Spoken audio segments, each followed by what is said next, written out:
The shadow of betrayal, Matthew 26, 20 through 25. When it was evening, he took his place with the 12, and while they were eating, he said, "Truly I tell you, one of you will betray me." And they became greatly distressed, and began to say to him one after another, "Surely not I, Lord." He answered, "The one who has dipped his hand into the bowl with me will betray me.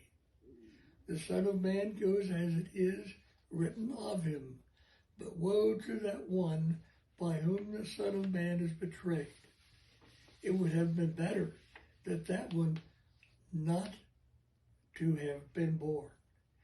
Judas, who betrayed him, said, "Surely not I, Rabbi." He replied, "You have said so."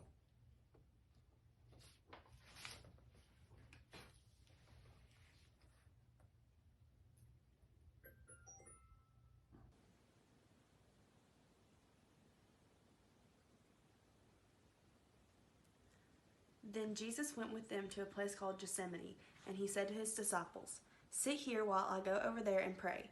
He took with him Peter and the two sons of Zebedee, and began to be grieved and agitated. Then he said to them, "I am deeply grieved, and even to death. Remain here and stay awake with me." And going a little farther, he threw himself on the ground and prayed, "My Father, if it is possible, let this cup pass from me, yet not what I want, but what you want." Then he came to the disciples and found them sleeping, and he said to Peter, "So, could you not stay awake with me 1 hour? Stay awake and pray that you may not come into the time of trial. The spirit indeed is willing, but the flesh is weak." Again, he went away for the second time and prayed, "My Father, if this cannot pass unless I drink it, your will be done." Again he came and found them sleeping, for their eyes were heavy. So leaving them again, he went away and prayed for the third time, saying the same words. Then he came to the disciples and said to them, "Are you still sleeping and taking your rest? See, the hour is at hand, and the Son of Man is betrayed into the hands of sinners. Get up and let us be going. See, my betrayer is at hand." While he was speaking, Judas, one of the 12, arrived. With him was a large crowd with swords and clubs, from the chief priests and the elders of the people. Now the betrayer had given them a sign, saying, "The one I will kiss is the man, arrest him." At once he came up to Jesus and said, "Greetings, Rabbi," and kissed him. Jesus said to him, "Friend, do what you are here to do." Then they came and laid hands on Jesus and arrested him.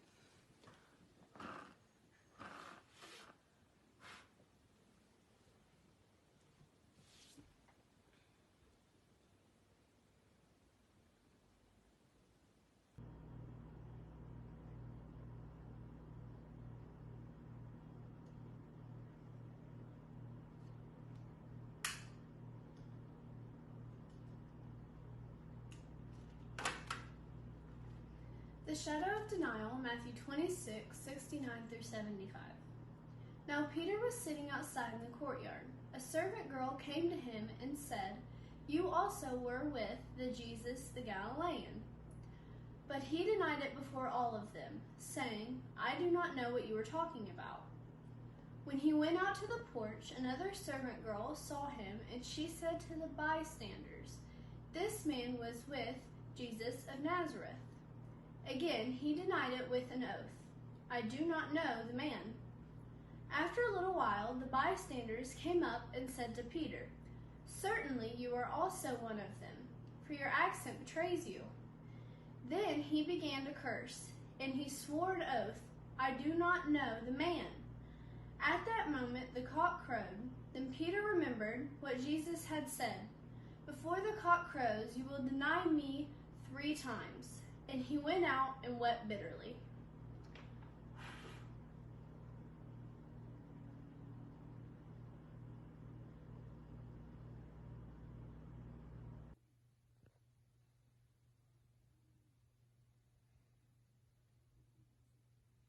Now Jesus stood before the governor, and the governor asked him, "Are you the king of the Jews?" Jesus said, "You say so." But when he was accused by the chief priests and elders, he did not answer. Then Pilate said to him, "Do you not hear how many accusations they make against you?" But he gave no answer, not even to a single charge, so that the governor was greatly amazed. Now the chief priests and elders persuaded the crowds to ask for Barabbas and to have Jesus killed.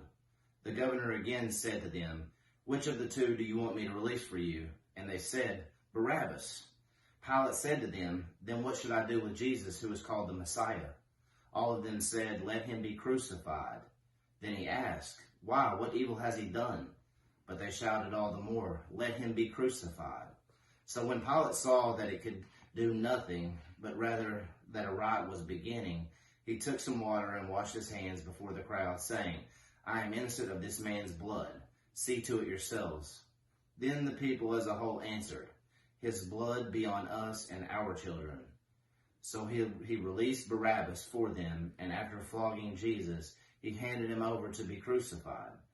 Then the soldiers of the governor took Jesus into the governor's headquarters, and they gathered the whole cohort around him. They stripped him and put a scarlet robe on him, and after twisting some thorns into a crown, they put it on his head. They put a reed in his right hand and knelt before him and mocked him, saying, "Hail, King of the Jews."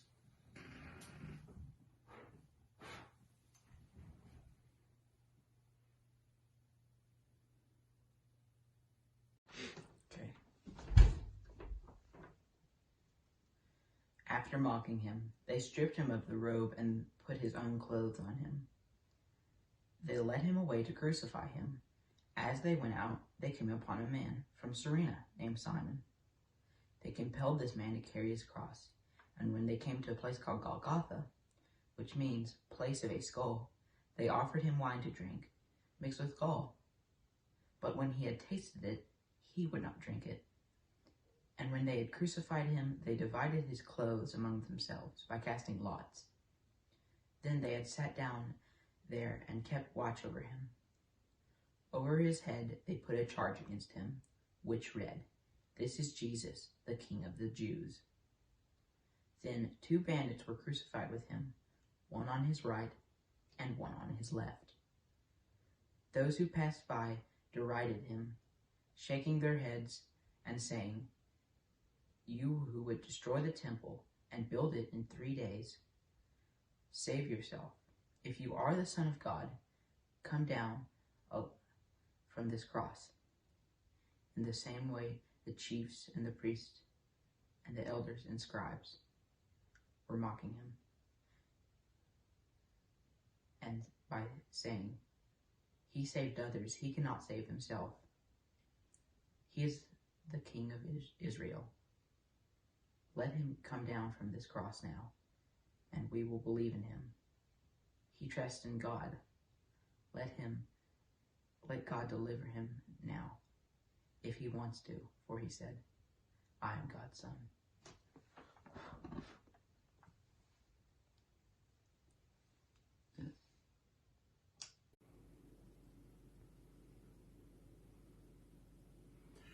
A reading from Matthew 27, the shadow of death. From noon on, darkness came over the whole land until 3 in the afternoon. And about 3 o'clock, Jesus cried with a loud voice, "Eli, Eli, lama sabachthani," that is, my God, why have you forsaken me?" When some of the bystanders heard it, they said, "This man is calling for Elijah."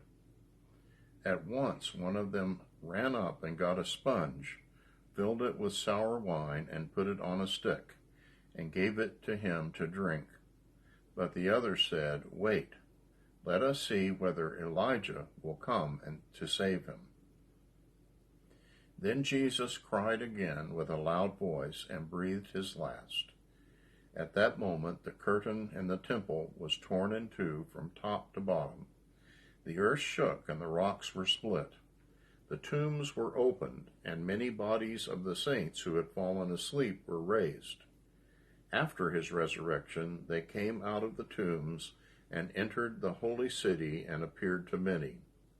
Now when the centurion and those with him who were keeping watch over Jesus saw the earthquake and what took place, they were terrified and said, "Truly, this man was God's Son."